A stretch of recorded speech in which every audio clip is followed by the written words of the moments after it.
final segment this morning, we have a major update on the president's rhetoric as we hit the final countdown to that 8 p.m. deadline. Just a few hours ago, the president posted a series of statements on Truth Social that have shifted the conversation from targeting infrastructure to threatening the total annihilation of the Iranian state. His exact words from a sitting president were, quote, "A whole civilization will die tonight, never to be brought back again. I don't want that to happen, but it probably will," end quote. This is a massive departure from yesterday's talk of bridges and power plants. He followed this up with a phone interview on Fox News with Bret Baier, where he was asked point blank what the odds were of a last-minute deal.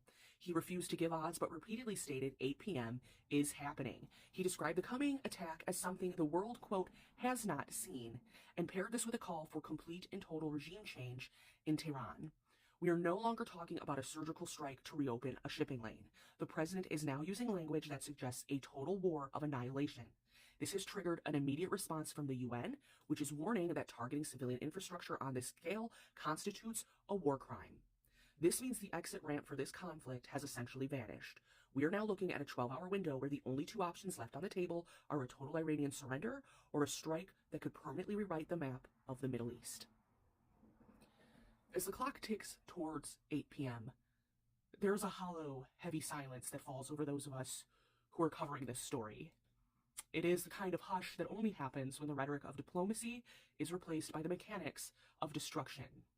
We are no longer debating policy. We are watching the deliberate preparation for a humanitarian catastrophe. Allow me to speak plainly with you for a moment.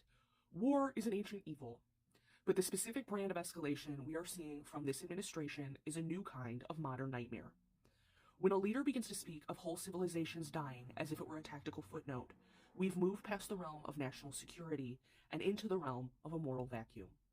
There is a profound sense of disgust among both the international press and humanitarian observers this morning, not just at the potential for missed targets, but at the explicit stated intent to dismantle the civilian infrastructure of a nation of 88 million people. We are talking about the potential for millions of families to lose power, water, and the literal bridges that connect their lives, all under the shadow of a leadership that appears increasingly untethered from the human cost of its commands. Tonight, the world isn't just watching a deadline. It is watching to see if the guardrails of our civilization still hold, or if we're about to witness a loss of life that will stain our collective conscience for generations. I'm JJ Hastings. I will be right here, and I will keep the camera on. And from now, from my home to yours, wherever you're watching, stay safe and stay informed. I'll see you in the next one.